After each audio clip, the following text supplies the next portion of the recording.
5.6 million square feet, over 500 stores, an indoor roller coaster, a shark aquarium, 2 hotels, and its own zip code. Mall of America was supposed to be untouchable, the crown jewel of American retail. And for a while, it was. So why are people filming empty hallways and posting them online? Here's the thing. The real story isn't as simple as the mall is dying. It's messier, more interesting, and honestly, more alarming. Because what's happening to Mall of America isn't just about one building in Bloomington, Minnesota. It's about what's happening to the entire idea of the American mall. And once the facts are on the table, it's hard to look at it the same way. If stories like this, the ones that go deeper than the headlines, are what keep you clicking, hit subscribe. New videos drop regularly, and the next one is already in progress. The dream that wasn't supposed to work. The year is 1982. 2 of Minnesota's biggest sports teams, the Twins and the Vikings, pack up and leave Metropolitan Stadium in Bloomington. By 1985, the wrecking ball has done its work.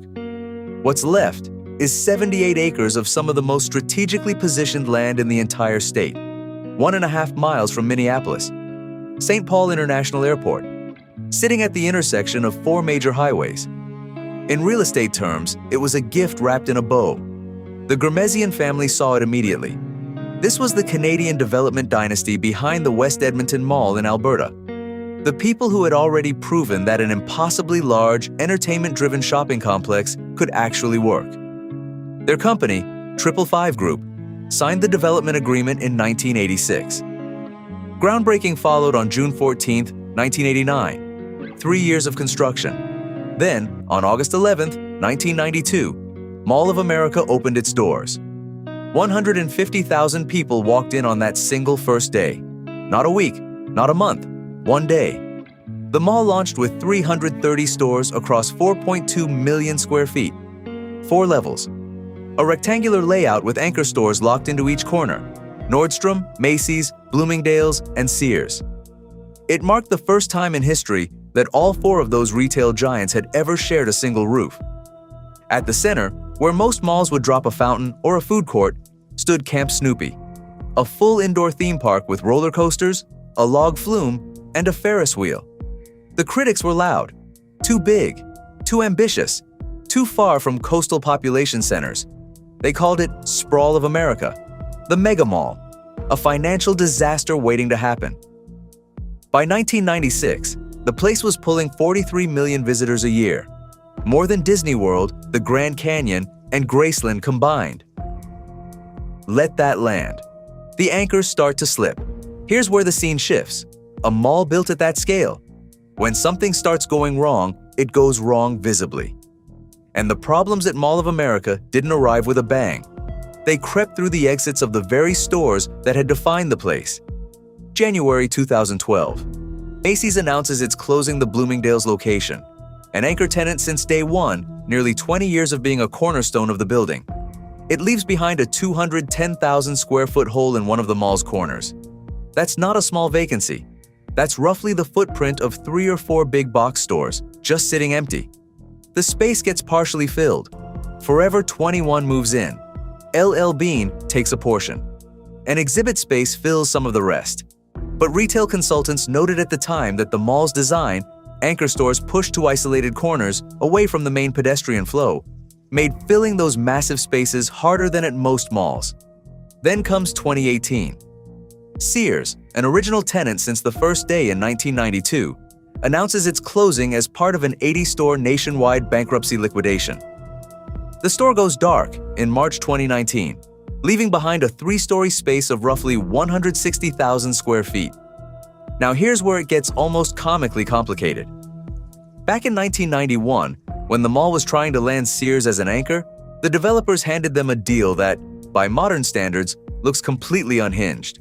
A 100-year lease, at $10 per year.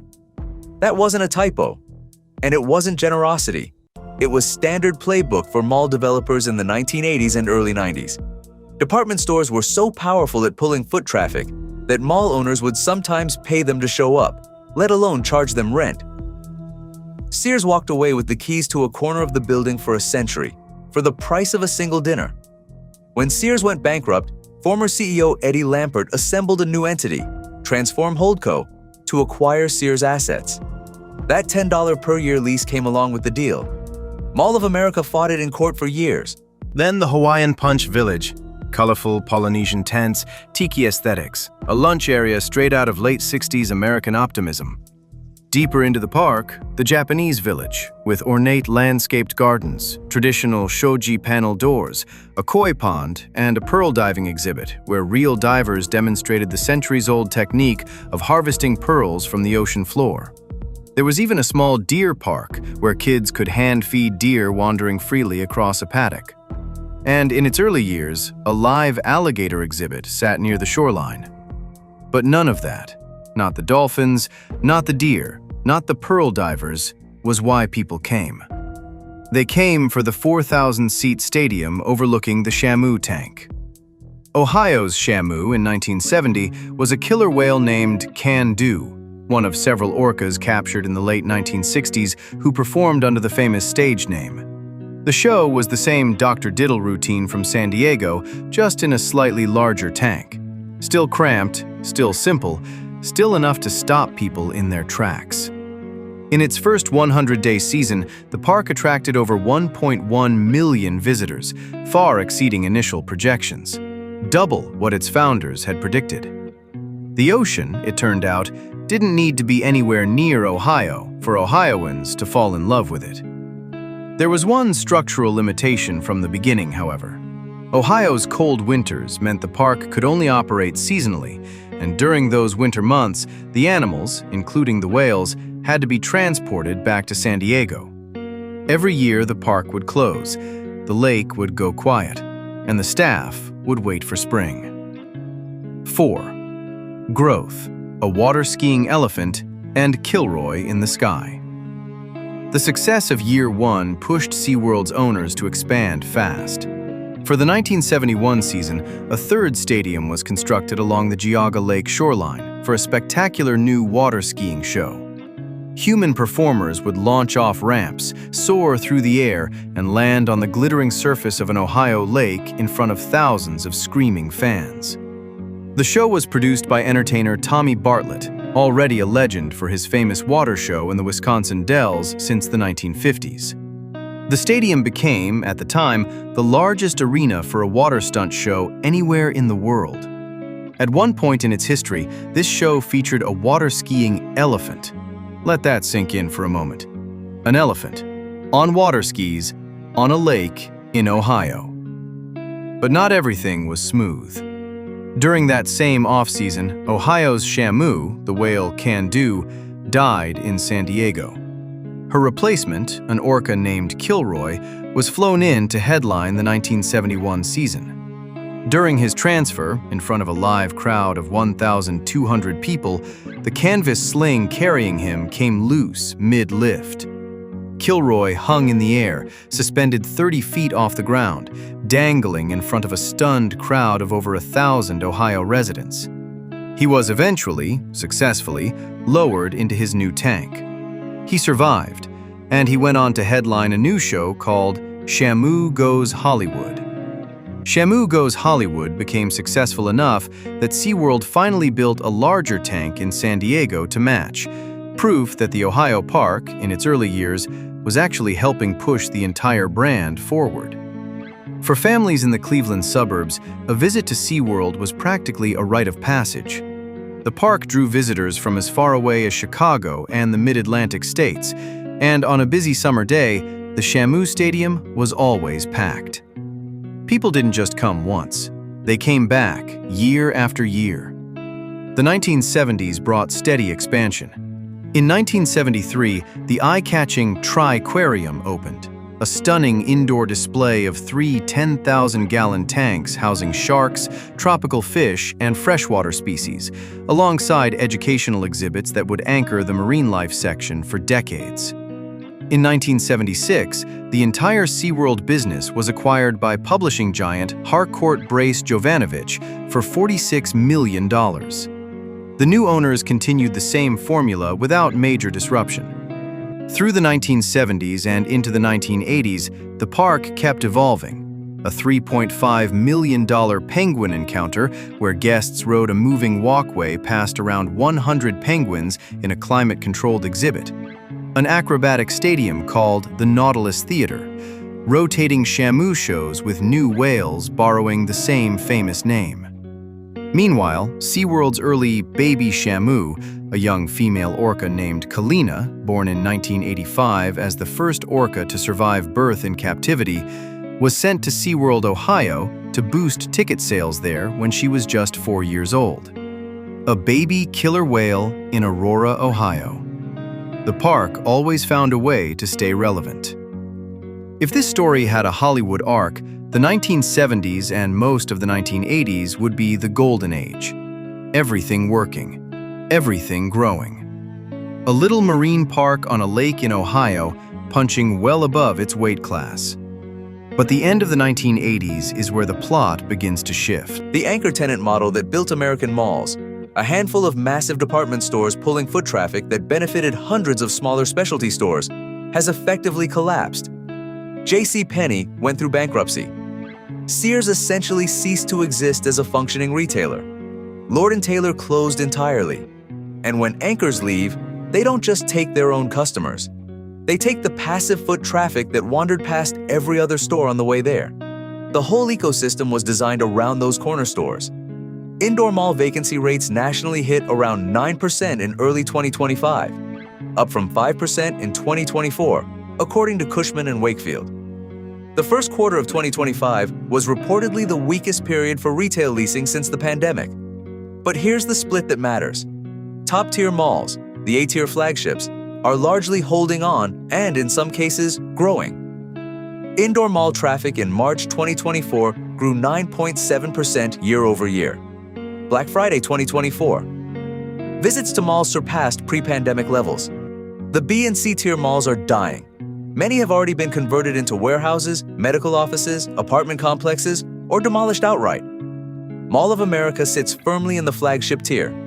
Its size, its location, its entertainment infrastructure, and its national brand recognition give it advantages a regional mall in a mid-sized city simply cannot replicate. Retail analyst Mohit Mohal of Alvarez and Marsal put it plainly: malls aren't dying, they're evolving. That's as measured a take as it gets from someone whose job is to study these places. The big bet. Something is coming, though it has been coming for a very long time. The idea of an indoor water park at Mall of America is almost as old as the mall itself. 555 had wanted one since the project was conceived in the 1980s. Their West Edmonton Mall had a massive indoor water park, and it was one of that property's defining draws. A reason people made the trip regardless of whether they needed anything from a store. Plans emerged formally in 2018. Then COVID hit. Then construction cost inflation. Then interest rates that made borrowing brutally expensive. For years, it looked like the kind of project that would always be 5 years away from breaking ground. In 2025, it got real. Mystery Cove, a $432 million indoor water park, is now slated to be built on a parking lot adjacent to the mall, connected by a skyway. At 144,000 square feet, scaled back from an original 250,000 square foot proposal, it will include a 52,000 square foot wave pool, a lazy river, approximately 30 slides and rides, a dedicated splash pad, and a retractable roof designed to open in warm weather and cut energy costs by 40 to 50% compared to previous plans. The 1950s retro theming gives it a specific visual identity, a deliberate departure from the generic tropical aesthetic most indoor water parks default to. Financing came together through a layered arrangement. $160 million in tax increment financing from Bloomington, a $120 million private loan from Infinite Global Real Estate Partners, and a $133 million C-PACE loan administered by the St. Paul Port Authority. 555 put up personal loan guarantees. The city project's Mystery Cove could draw up to 700,000 additional visitors annually. If construction begins in 2026 as projected, an opening in 2029 is the target. Though given this project's history of delays, nobody in Bloomington is counting their water slides before they're built. The broader vision extends even further: an amateur sports complex, exhibit hall, and conference space funded by the water park's eventual profits. The goal is to transform Mall of America from a shopping destination into a full-scale regional entertainment and hospitality hub. Bloomington Port Authority Administrator Holly Masek described it directly. The plan is to take the mall from a retail destination to a mix of retail and entertainment, with the emphasis firmly on entertainment. If this level of behind-the-scenes context is what makes a story worth watching, a like genuinely helps this reach more people. Takes 1 second. Here's what's actually true. Both things at the same time. Mall of America is not dying. It is not a ghost town. It still draws tens of millions of people a year, posts visitor growth when much of the industry is declining, and its ownership is in the middle of a serious, expensive, long-term bet on entertainment as the future. And yet, the feeling that it's quieter than it used to be is not wrong. Walk the 4th floor on a Tuesday afternoon. The old Sears space is completely sealed. 3 stories. Dark. Legally untouchable until 2091. The old Bloomingdale's corner has never fully recovered. Some corridors feel like they're waiting for a purpose that hasn't arrived yet. In 2018, about 20% of Americans said they preferred shopping online. By 2025, that number had risen to approximately 70%. Nearly 4 in 10 Americans say they no longer visit shopping malls at all. That's a massive cultural shift in less than a decade.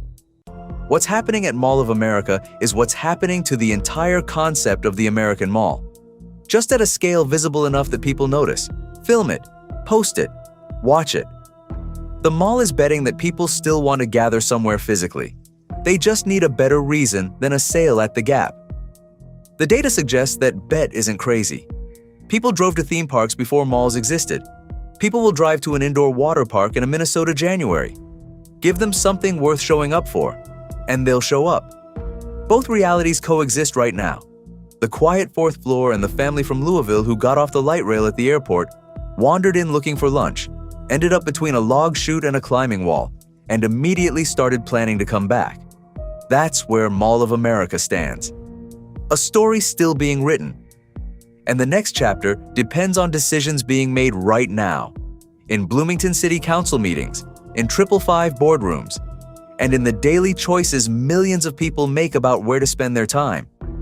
Here's what the comments section is for. Which side are you on? Is Mall of America genuinely adapting, or is it just delaying the inevitable? No middle ground. Drop your take below. The water park is still being built. The Sears space sits locked until 2091. The visitor numbers are up, but the forces reshaping retail aren't done. Mall of America doesn't have a clean ending yet, because the story isn't over. If you want to keep following stories like this one, subscribe and check out related video. It covers another American institution facing the same kind of slow reckoning.